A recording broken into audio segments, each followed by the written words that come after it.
大家中午好，现在是北京时间11:19，这里是交易修行成长驿站。本频道所有言论都将构成您的投资建议，切记一定要听清楚我的方法论。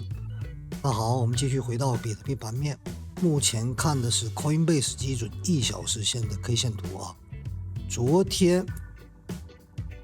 我们是应该是在这个位置做多，然后下方止损，结果是在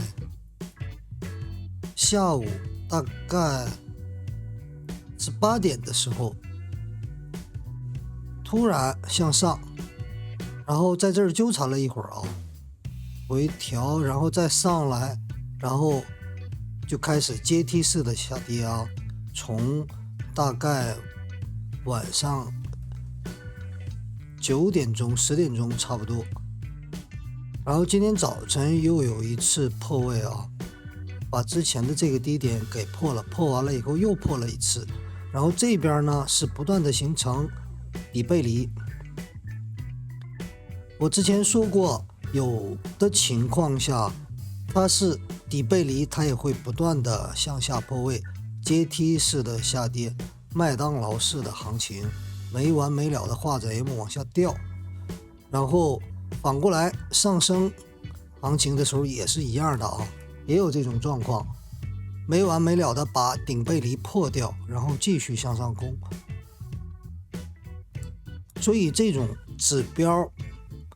没有100%准确的啊，你无论是 RSI 还是其他的布林带等等，没有绝对的指标啊。所以这种指标是我们的参考依据，然后至于它准不准，没有这一说啊。数据只是数据，我们是应用它，然后通过这种 K 线分析找到关键位，找到关键位以后呢，然后上下做一个选择。没有上下选择的时候，我们干嘛？观望。那这个位置其实也是一样啊，同理还是下方止损做多，然后还有一个打到长期上升通道上沿下沿的时候，上方止损开空，如果直接突破上去，止损的位置直接破掉，那无所谓啊。但目前看，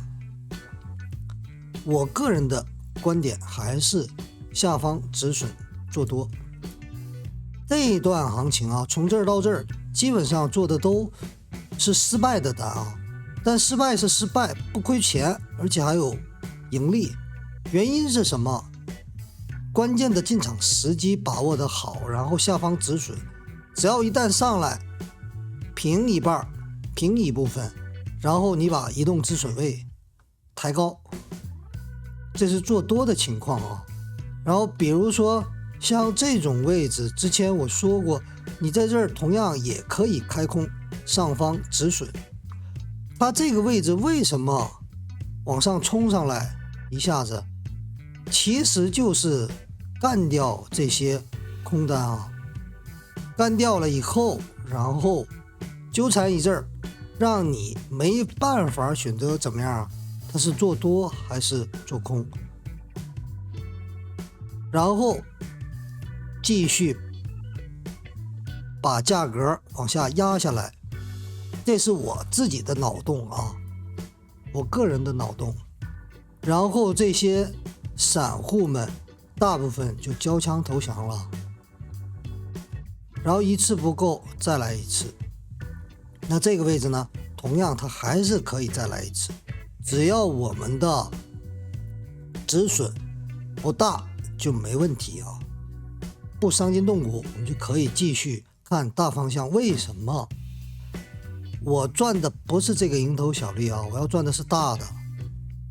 小的根本不用介意。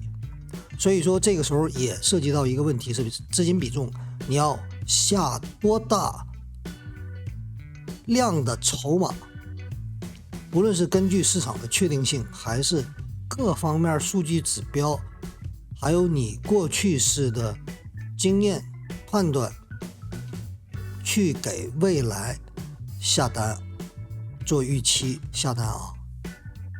但关键点还是一个，你得控制风险。像这个位置，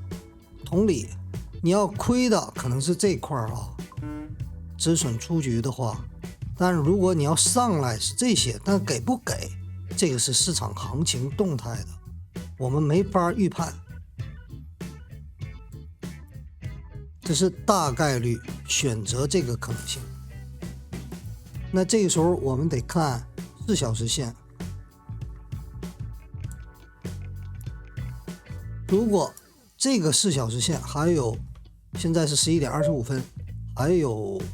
35分钟收线，如果这4小时线如果收好了阳线，还有下方是长长的影线啊，这样的话继续向上的概率就更高了啊。包括4小时线的底背离，还有抛态指数也非常好啊，它一直向下，也就是说韩国人的投资热情一直在往下掉，这是好事啊。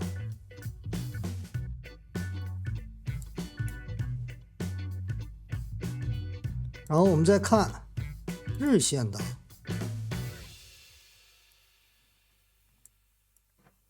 日线我们看一下布林带，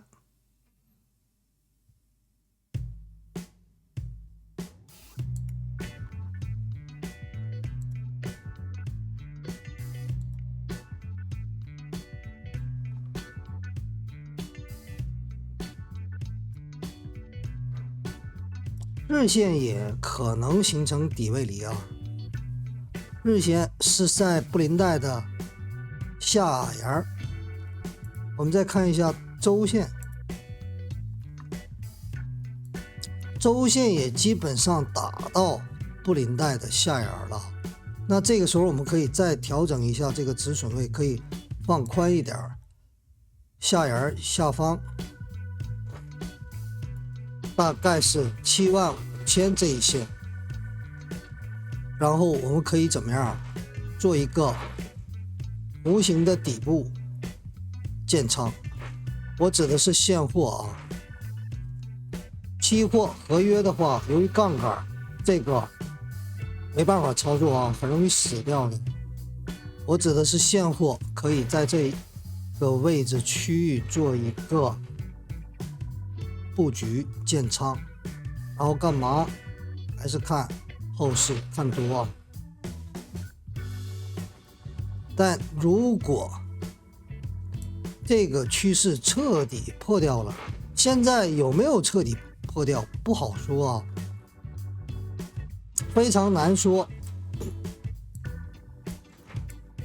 很有可能做一个假破位，它收上来啊。现在是连续1、2、3、4、5、6、7、8周的下跌行情。那我们再看一下月线，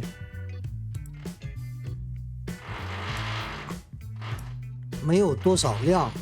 它是缩量的下行。那么好，它也有可能下跌，继续下到中轨，都有可能。但是大的前提，向上的这个大的趋势还没有变啊，所以说不看空。小的时间级别，短线另当别论啊。那我们再回到1小时线，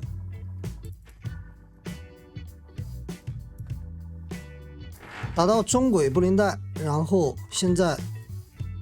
有一个稍稍回撤。如果这个时候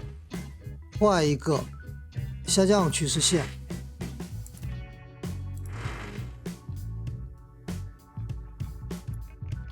回踩过后它能踩住，那就继续向上的概率就大了啊。那好，这一节我们就分析到这儿啊。希望大家交易顺利，多多赚钱。我们下期再见。